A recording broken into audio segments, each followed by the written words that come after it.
Master the business of speaking with your hosts, Taylor and Austin.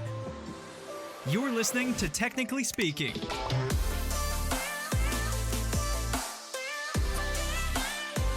Welcome to another episode of Technically Speaking. We're your hosts, Taylor and Austin, and in today's episode, we have invited on a true legend in innovation and product development.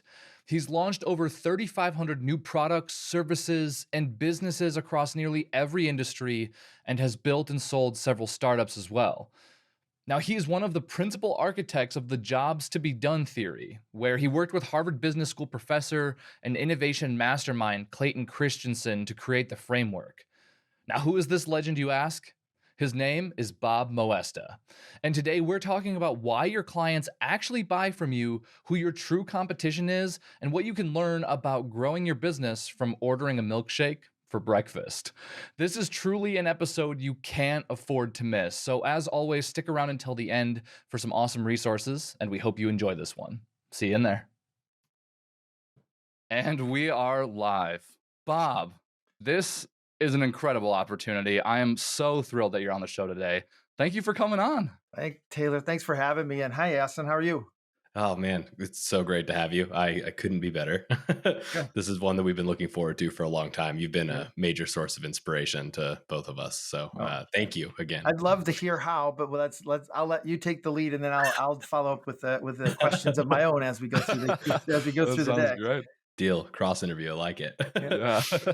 So we have so many fun things to talk about. But for the people that are watching video, I was really hoping that we could take like 2 minutes for you to like demonstrate what is probably the most sophisticated and coolest camera recording setup I've seen in a long time.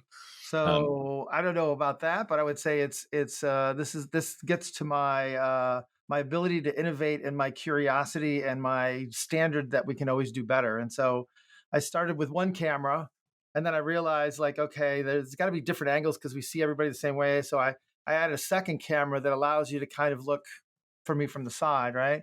But at the same time, I want to draw something. I have an overhead camera that allows me to actually kind of, I got to adjust it a little, look that way. But now it's like people go, well, where are you? And I can go like, well, I'm in Detroit, Michigan, and this is what it looks like out my window, right? Or, hey, you want to see what it looks like from my office? This is everybody who's standing in my office. And so I have this switch that allows me to go back and forth. And I can actually show you from this view. If I go back out, I have this switch over here that literally helps me switch between 8 cameras simultaneously, where I can literally just push, I think it's 5, and I can literally, let's see. Yeah, I can share my screen without actually clicking share my screen. That's so cool. Crazy. So it's one of those things where I usually would fly to people or people would fly here, but when COVID happened, it's like, how do I get people to feel like they're in my office or in the design studio with me when they can't be here? And so I have 4 rooms, basically with anywhere from 4 to 8 cameras in it, so you can see all these different things, so you can get the feel like you're still here. Yeah, man, it's wonderful. And I mean, it speaks to how you think about doing business too, which is cool. So thank you for living out what it is that you teach other people how to do. In some cases, I drink my own Kool-Aid, but sometimes, as my wife would say, it's a bit much. Yeah. Yeah. I think I've heard my wife say that exact same thing. So we're in a similar boat. We're in the same boat. Yeah, that's right. So, Bob, I know, obviously we have a lot of context for your background, but our listeners might not. So expert in innovation, what got you down the path of innovation, and what kind of excites you about it? How'd you get started in this whole thing? So what I will tell you is the way my mom would describe it is she'd say, I was an engineer out of the womb. Meaning I literally was breaking in things and like, how does this work? And what's that? Like, I was the king of why. I was that little kid who asked 1,000 questions all the time. Primarily, as a little kid, I got into a lot of trouble. But the thing is I end up getting in to a place where I actually end up having 3 close head brain injuries, and I really can't read and I can't write very well. I'm technically diagnosed as dyslexic, but the reality is that I learned through talking with people, and I learned through questions, and I learned through observation. And so I remember like my idea of fun as a kid was my mom would say, we had an old Bonneville, Pontiac Bonneville, and whatever we could fit in the trunk, we could bring home. And so we'd go on what we call big trash day, and I would go collect speakers and old hi-fis, and I ended up having this big collection of, a couple hundred woofers and tweeters and all the mid-rate and everything. And I ended up building speakers. By the time I was 13, I had my own little speaker business selling, bookshelf and stand-up speakers, and I learned cabinetry and all this other stuff.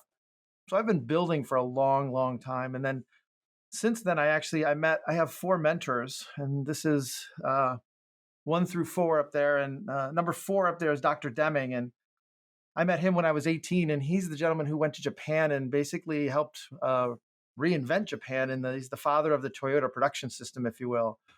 And he taught me so much about innovation, and then Taguchi and everybody else. And so, to be honest, it's one of those things I'm not sure I would say I'm an innovation expert. I love to create things. I love to build things. I'm just naturally curious. And I have this notion that we're all trying to be better in our lives. And I just try to focus on where do we make improvements and where do people struggle so we can actually go innovate.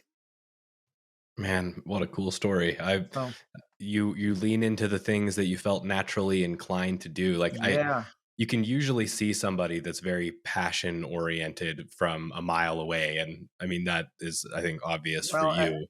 What's interesting about that is I didn't really find my passion till I was about 35. One of the things my mom realized is she said, because when I got labeled as being dyslexic, I ended up going into basically they just had a room at the end of the hall where you'd go sit. It was like it was 1972, so there weren't like programs for people who were dyslexic. It was just you were looked at as having special needs. And so my mom basically, we moved out of that district, and she figured out how to help me basically learn my own way. So she taught me how to lip read by the time I was 7. She taught me to read by like my first view of a page as I see all the spaces in a paragraph. So she'd say, all right, let's circle the largest words, and then let's figure out what those words are and what would these 5 words have in common. And so she taught me so much about kind of who I was and what I was about. But the thing is that she made me the promise not to tell people because they would treat me differently. And so what I would say is when I was 35, I really got to the point where I was having some medical issues and some different things going on. And I realized like, I can't spell and I need to tell people I can't spell. And because like in my performance review, like you got to work on your communication skills. I'd spend an hour a day trying to learn how to spell. Like I'd do spelling words all the way up until I was 35. And finally, when I realized like, I know what I'm good at, I know what I suck at, I'm going to just focus more on what I'm good at. And that's when everything kind of fell into place. So that's one of my things is to help people understand, look, we're all bad at things, but like us working on what we suck at doesn't make us better. Oh man, that's right. Cool. So true. I feel that in my chest. Right. And so the more like if it took me an hour to write an email, but I could actually go do analysis, I could do 10 times more analysis than most people can do in one day, in 1 hour. But you want me to go write an email? Like, nah, I'm not doing that. Yeah.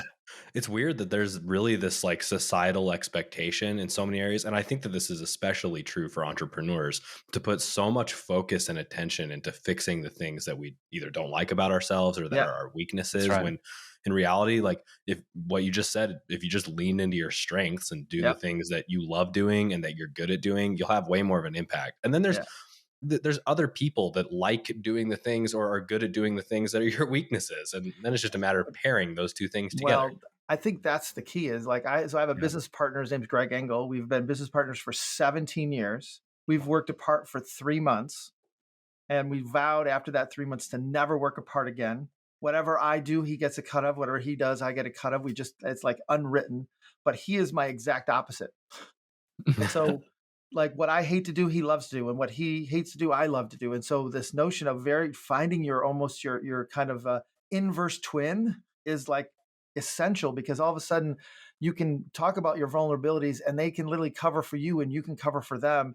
And you're so much stronger together than separate. And so most people are usually attracted to people who are like them.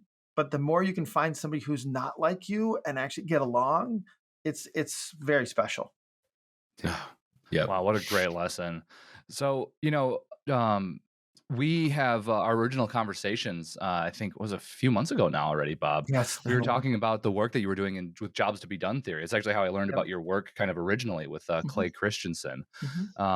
And so I know many people may not have even heard of jobs to be done theory yet, especially as an innovation framework. So I'm curious, can you unpack that a little bit and kind of Yeah. like what got you on that journey to establishing that framework? Because I would imagine that would happen after the 35 mark, right? Yeah, That's well, kind of and when that journey started to to be honest, unfold? it actually happened a little bit before because it was one of Oh, those things where when I was building new product, people would give you marketing research reports, and when oh, you go to read them, first of all, I couldn't read them, and they would all be words, and it would be all about here's what people want, and what happened is you go talk to people and they say, oh yeah, I want this, and then you build it and they go like, nah, that's not really what I want, and you're like, wait, but you said you want, oh, I wanted it back then but not now, and you start to realize like there's this huge gap between what people say and what they mean, and when hmm, they're really going to do something and when they're just kind of espousing something, and you start to realize that customers lie.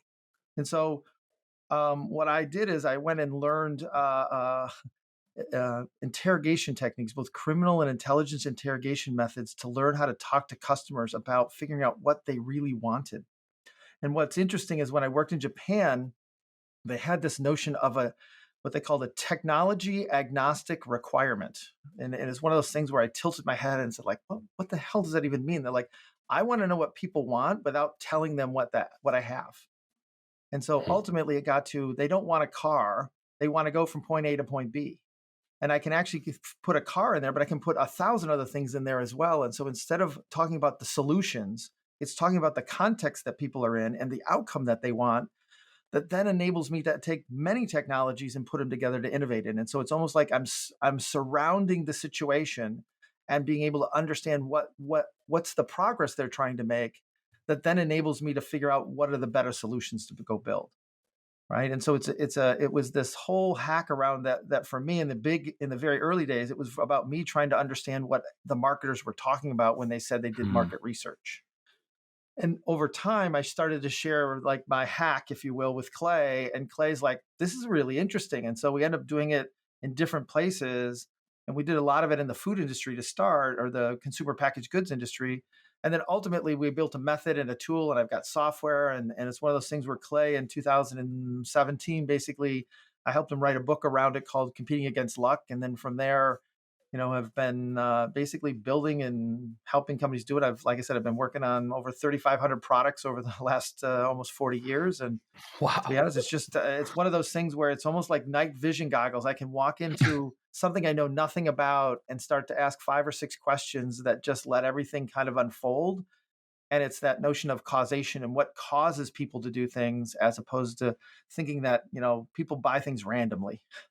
That's right. Yeah. Yeah, that context is something that stands out to me. Yeah. Like I feel like the situation at which they're choosing to buy something or use something matters so much. Well, Context and is you everything. start, so I call that like the reference point. And so Okay. what's so interesting, like I work with a company that built mattresses, right? And you basically say, well, the competitor to mattresses are going to be, Sleep Number and Casper and Helix and, Serta, Simmons, all those people. But the real competitor from a consumer perspective is a bottle of ZzzQuil, right? Isn't And a that the bottle of truth? scotch and sleeping in the Yeah, Parker that's right. Lounger. And like you start to realize, like, when do people need? So instead of running an ad like we've got the best mattress, it's like, how many bottles of ZzzQuil do you need to take before you realize you need a new mattress? Yeah, that's right. 18% increase in sales. Like, so this is kind of the point, is that we make, most of the time as product people, we make our world revolve around the product. So what do people do around mattresses? And the reality is we need to take a step back and insert ourselves into people's lives and then understand, how does a mattress fit into people's lives? So it's flipping the lens almost 180 degrees. Yeah, man, I think that's the important thing here is like we're still Mhm. talking about the same outcome, which is selling more mattresses, but Right. it's doing it in a way that's not just focusing on the mattress. Like we Well, see this all the time when we're like if we're writing copy, let's say for a website or yeah. email, like the more you use I language, the Yeah. less interesting it is. The more you use you language, the more somebody's willing to pay attention because it feels like it's being targeted to Well, them. It sounds like maybe it's a similar idea at play there. it's similar, but the thing is that I always try to have people write copy that reflects the conversations in people's head. So it's Hmm. like, when, God, when I'm just not getting a good night's sleep, as opposed to, do you not sleep? It's like I'm saying it from a different. But if you say like, God, how do you, helping them understand it from their perspective and realize, like, why do you toss into, so for example, I think one of the coolest parts is like people would say, I get hot at night, right? And so you'd ask people around a manager, like, do you get hot at night? But we actually heard the stories over and over again, and they go like, yeah, I throw the covers off, I stick my leg out, it's like that's how I cool myself down. And so in the questions we ask people is like, do you stick your leg out? And half the people go like, are you watching me? How do you know I do that? What are you That's talking right. about? And when you say, are you hot at night? It's like, well, sometimes I am, sometimes I'm not. Like, I don't know how to answer that question. And so you start to realize like there's very specific things and what I call the layers of language. And there's this pablum layer where people just say, I want to sleep better. Like, well, what does that mean? And like, how do you know you don't sleep better? And how do you know you don't sleep well now? And you start to realize you have to unpack all this information from what I call the pablum layer, past the fantasy and nightmare layer, down to the causal layer. What causes people to do things? And once you understand this causal layer, again, it's like the matrix. You can start to see like, oh, this and this and this have to happen for them to decide to do this. And it makes the world so much easier to build product for by understanding the causes as opposed to the pablum that people use. Yeah. Yeah, that makes sense. So something that you said earlier that might be a method of you doing this is you said if you ask why 5 times, you end Yeah. up uncovering that there's a different reason than they thought even was the original reason for why they Yeah. were doing something. Yeah. Is that like one of these strategies here? Yeah, so it's actually one of the, like, I'll say one of the core kind of underlying premises I learned when I was in Japan. That's they called the 5 whys, right? And but it's learning how to ask the question not from a judgmental perspective, but from a curiosity perspective. So, for example, one of the things I'm working on now is just studying how why people leave one position to go to a new company or to a new position. What progress are they making by basically firing their old boss and hiring a new boss, if you will? And so part of this is asking why. And so people say like, well, I wanted more money. But when you ask why 5 times on that, money turns into I want more respect. Money is, I need more money because I have obligations. And so I need money to support my family. And so it's not the money, it's why they want the money that's actually really important in designing the job. And so it's this why part that you realize, like, my example to me is when you ask people who would like more money in their next job, everybody raises their hand. That's the sign that it's a pablum word, right? Mm. But if you actually say like, I want more respect, or the fact is, boy, I'm underpaid for what I've been trained in, or, they don't actually trust me. That's a completely different thing around money is the way they see that they get respect as opposed to the way that than just money. Yeah. Wow, that landed so hard for me, Bob. And also, it reminds me of the story Why? in Wait. Why did that land so why? hard? Tell Yeah, me why it resonated. yeah. Well, I mean, I feel like, especially just in the client work that we do, just kind of personally, we hear all the time like, oh, I want to make more money, I want to have a bigger business, I want to grow, like all of these things. But every time we get into the root causes of why all of those things are true, it's usually for other reasons aside from just growing for the sake of growing. There That's right. are personal, emotional reasons why somebody has the aspirations that they do, and it's not so much that their symptom is that they don't have enough business, but it's usually something else. And so I just kind of noticed this in the work that we do on a day-to-day basis, that once you get to the root kind of emotional cause, people really start to share with you the reasons Yep, why they're thinking the exactly. way they're thinking, What And one actually of the this, oh, go ahead. one of the things that I realized is that the banks and the community would always say like, you got to be growing. If you're not growing, Right. you're in trouble. And my whole thing is I think 4 or 5 years ago, I'm like, I don't want to grow. I Mhm. literally don't like managing people. I want to actually do the work. I would rather just stay where I'm at and just kind of help people this way than try to grow too big. And I realized that all of my growth pressure came from other people, not my desire to grow, but everybody else telling me if I'm Wow. not growing, I'm not good. And it's like, that's just not true. It's not. Yeah, we don't want to grow for the sake of growing, We got to Right. ask ourselves why we're even thinking about And that in the first you place. gotta dig deep. And that I think this is part of it, is to think about, I'll spend way more time understanding the struggling moment in people's lives, Mhm. why this struggle exists, how they've tried to solve it, before I actually go design anything. But the moment I actually know that, it makes designing the product 10 times easier. because I know the boundaries. I know what the trade-offs are. I know how much, how much they're willing to pay for things because of the context and outcome that they've described. And then, and the interesting part is consumers don't understand technology or any of the solution space. And so they're only going to give you what they know, not what's possible. And so it's this aspect of being able to pull ourselves out of the product, understand this frame of the job they're trying to get done, and then throwing a combination of technologies into it that enable you to actually build really good, solid pieces of technology, but they don't have to be the best, but they actually do the job really, really well. Really well, that's right. This reminds me of the first story. I think it's the first story. Correct me if I'm wrong. It's the one that stands out the most in competing against luck, the Milkshake Story. Yeah. About solving problems with milkshakes. Can you unpack that story for our listeners? Yeah. So one of the things it was revolved around the notion of asking a fast food company, like, where it started actually on the premise of what's the least productive piece of equipment in the store. Right, the thing that you have assets in that actually isn't selling enough that if you could actually get more out of the square footage of it, and it turns out like the milkshake machine, and they've been trying forever to kind of make it bigger, make it different. So this is back in the mid '90s, right?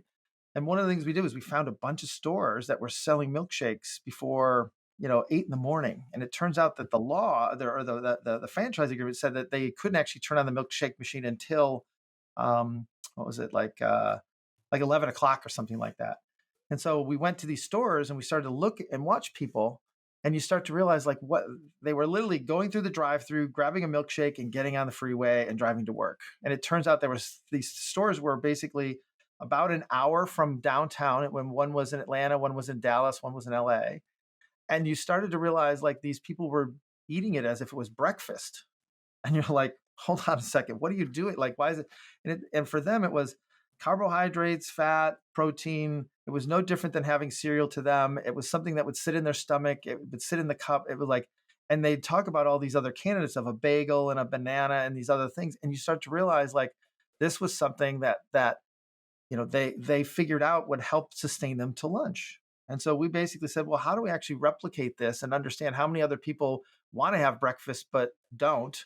And can we actually build something around it? And we end up building like smoothies, right? And so we tried to take that machine and modify it so we could actually build yogurt smoothies out of it. And it turns out that it went very well, but by the time we got to trying to implement it, there was a labor shortage around cleaning the machine between the morning and the afternoon shift. And so it got rejected.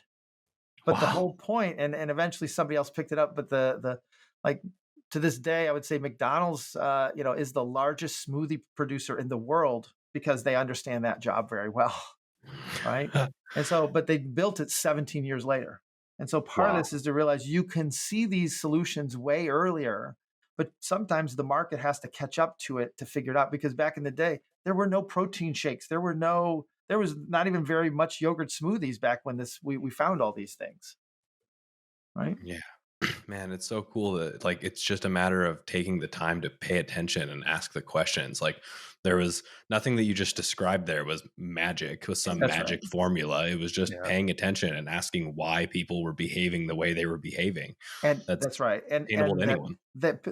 I always say that we innovate all the time. We just don't think that that's innovation. So somebody who drives up says, I'm going to try a shake this morning. You're like they're innovating because they have this struggling moment and they're literally going like, maybe I should try that. And once they find it, it's like, yeah, it's just normal. But the reality is like, that's not normal for everybody. And there are many other people who struggle with things. And so all innovation starts with a struggling moment. You can't convince somebody to do something if they don't have some form of struggle, because they don't even have the mind space to create, to see it. Clay says it best. He says, questions create spaces in the brain for solutions to fall into. Oh, wow. Right? Nice. And so when you say it that way, it's kind of like, what's the question you asked to basically get to a milkshake for breakfast? And once I understand that, now I can actually figure out how to build something better. Yeah. Wow. That's so cool. And maybe this leads into this like 5 whys idea too. But one of the books that's inspired me a lot in recent memory is The Coaching Habit. And they talk about this problem where if you're coaching somebody if you don't drill down enough times, you end up coaching the ghost, which is basically like Yes. trying to solve a Mm. problem that's not even the actual problem, because people's reactionary ideas to what that struggling moment, I guess in your words, isn't even actually the thing that's deep enough. So is That's that right. the bridge between these two ideas, is taking the struggling moment but drilling down deep enough to where you understand the core thing? Yep, exactly. And I think that's part of this, is not only, like you said, asking the questions, but it's listening to the answers and listening for what you don't know what they mean. Like, the thing that I'm most surprised about out of all of this is like how bad we are all at communication.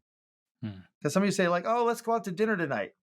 Okay, when is dinner? What do you mean by dinner? And out What do is you what? want? Like Yeah. out means what? Like, there's a lot more questions around that. And so you start to realize like, and what happens is people almost assume it's like, oh, well, that means let's go here or let's go there. And it's like, well, there's a whole other set of meanings behind that small statement they said, that, and you have to unpack it or decompress it to basically understand what it all means. And so a lot of times we just pass over the words and we assume we know. And what I will tell you is that 9 times out of 10, almost every word has 2 or 3 really, really different meanings. Like when you're talking about software, it's like, oh, I need it to be easy. And you're Awesome. We've heard that wait a before, huh? second, easy where, easy when, easy how. And then when you say, well, what does easy mean? They're like, I don't know, it just got to be easy. And then what you have to do is go like, well, tell me what hard is. And they're like, oh, hard is, this one has 3 steps. This one actually takes too long. This one, and so they can tell you more about what hard is, but not what easy is.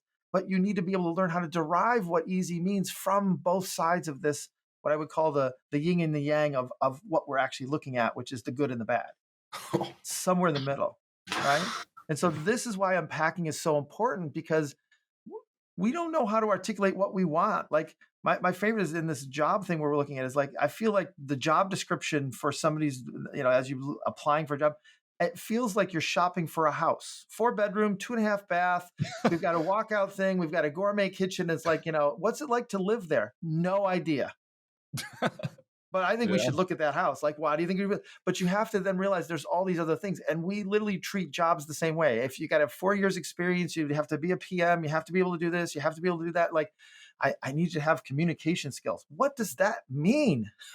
Right. Yeah. Right. And so this is why I think we have this lack of fit, is because we don't have enough resolution on what people really mean by the words and the progress that an employee wants to make versus the progress that the company wants to make. I'm to the point where I think that the people hire companies more than companies hire employees. And that's what we see in this great resignation, is that separation of really helping people understand what progress do you want to make by going to this new company. Wow. Do you Right? think the reason that uh oftentimes, I guess maybe that's too general of a word for Yeah. this, but people just stop at the surface level? Like, is it laziness? Is it a lack of awareness of why they should drill down? Like, where does that I come think from? there's 2 things. One is there's like it's almost like a threshold. There's a threshold problem. One is the number of people who basically say, boy, I know this isn't the great job. I'd like a new job. Like almost 38% of people go like, if I could get a better job, I'd take it. But nobody's spending the time to actually figure out what that even means. Hmm. The second part is then what happens is this builds up over time and there's things that happen. And finally you're like, oh my God, I hate this place, is toxic. I got to get out of here. And so what happens is people build that up, that it breaks, they run from the old job, and they usually then take the first next job they get, as opposed to realizing what they do. And 9 times out of 10, they end up right back in the same situation, but at a new company. Because they don't Right. realize that What the core there's issue is. so much more latitude about what you can do, but we feel like because I'm in this profession, I can only go right or left.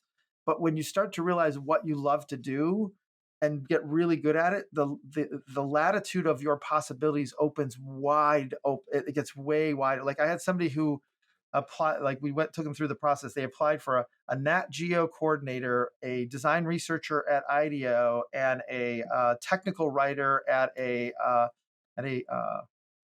university. And it was like, you'd say like, well, this person's not qualified to do any of those jobs, but given their passion, what they love to do and what they're good at, they actually could be good at any one of those jobs.